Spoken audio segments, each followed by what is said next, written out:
মিরসরাইয়ে আশ্রয় কেন্দ্রে ত্রাণের জন্য হাহাকার। স্মরণকালের ভয়াবহ বন্যার কবলে পড়েছে চট্টগ্রামের মিরসরাই। শত শত মানুষ পানিতে এখনো আটকা। দ্বিতল বাড়িতে আশ্রয় নিয়েছেন অনেকে। এছাড়া উপজেলার প্রায় ৭৯টি আশ্রয় কেন্দ্রে অবস্থান নিয়েছে বন্যা কবলিত লোকজন। তবে বেশিরভাগ আশ্রয় কেন্দ্রে খাবারের সংকট।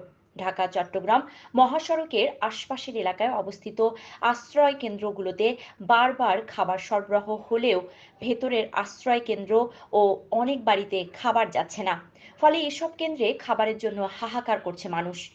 বাড়িয়ারহাট পৌরবাজারের ব্যবসায়ী সালাউদ্দিন মোর্শেদ বলেন, আমার বাড়িতে প্রায় ৩০০ মানুষের আশ্রয় দিয়েছি। দুবেলা খাবারের ব্যবস্থা করা হয়েছে।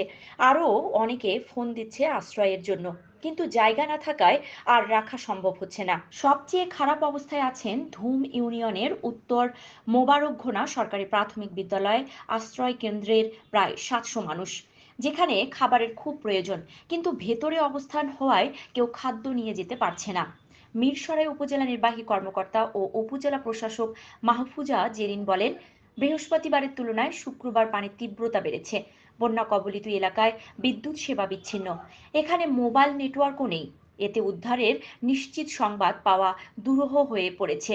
উপজেলার প্রত্যেকটি শিক্ষা প্রতিষ্ঠান, ইউনিয়ন পরিষদ, সাইক্লোন শেল্টার সহ সরকারি ভবনগুলোকে আশ্রয় কেন্দ্র ঘোষণা করা হয়েছে।